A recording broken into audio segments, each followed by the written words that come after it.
Hey everyone, Klawinski's here. We are officially back in America. We have been back for about 2 months from Bali, Indonesia, and it has been awesome. Just want to give you a little brief update before the end of the year. And so, like I said, we got back for about 2 months. Bali was absolutely amazing. We also saw that it was a lot harder than it normally was. You know, it's a different animal when you have 2 kids as opposed to 1. And, you know, that first week, those first couple weeks that we were there, we were just hit with sickness. So sick. Colette was on dengue watch. And so it was a learning, like a relearning curve for us again. Even though it was hard, it was still amazing. We saw so many signs, wonders, and miracles, salvations.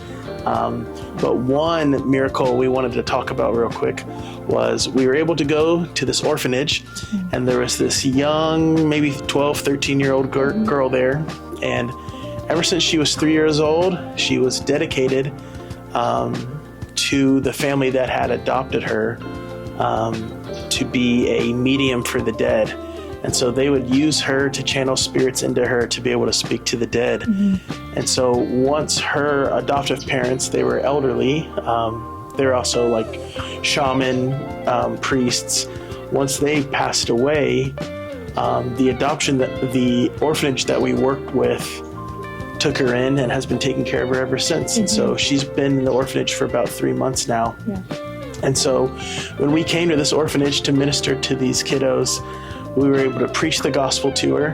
And whenever we presented the gospel message to her, she actually had an open vision of Jesus essentially saying, "Come to me, I will give you life."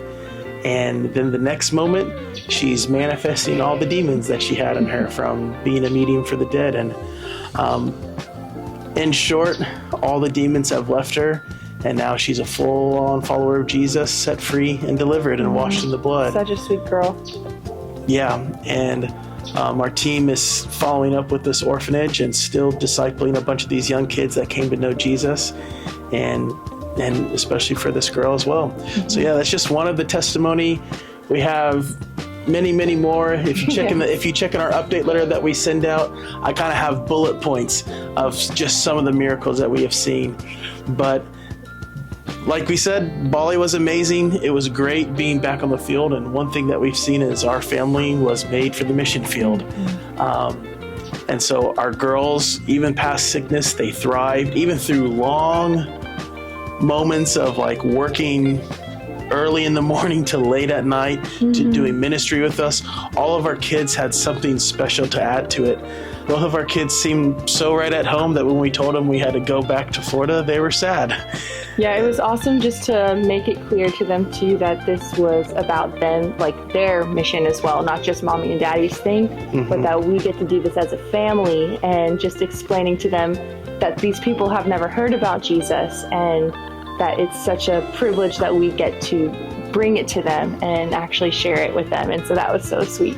Yeah, so from them sitting in long lectures of us teaching our Kairos Missions Experience students, to late nights ministering the gospel, to overnight trips and over the weekend trips on an island. Lots of mosquito bites. Battling impetigo, lice, dengue, all those things.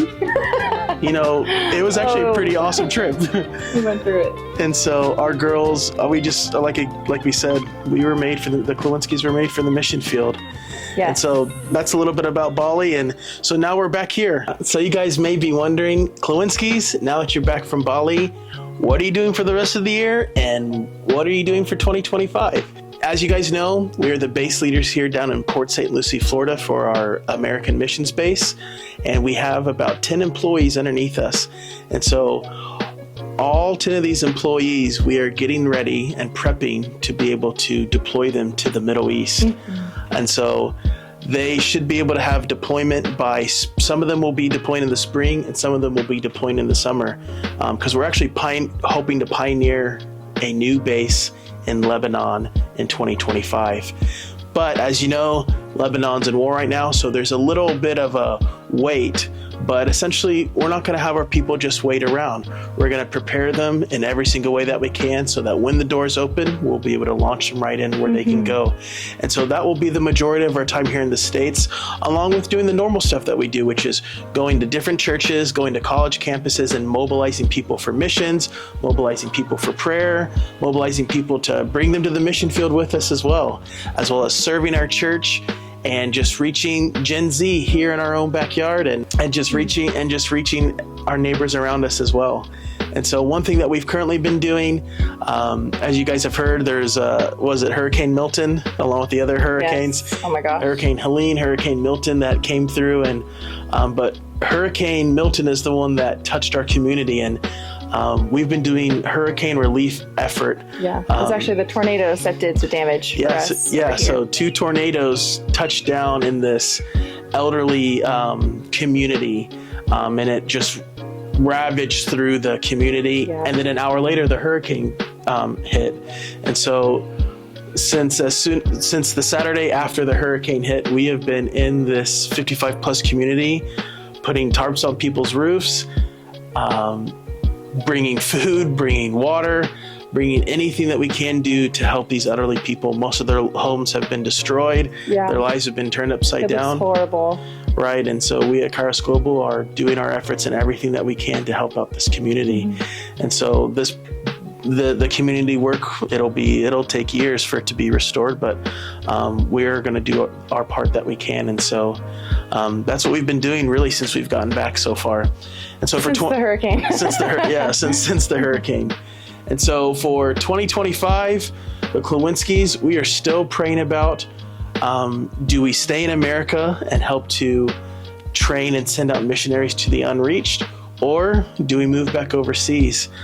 We know that it's in our heart to move back overseas, and we kind of feel the inkling to move back overseas, but we also we just want that A-OK from the Lord as well. We want that confidence. We want to be able to go over in confidence. And so hopefully we'll have an answer January of 2025, and we'll be able to keep you guys posted, but just be praying for us. Our sights are looking towards living overseas, and our sights are looking towards Lebanon right now.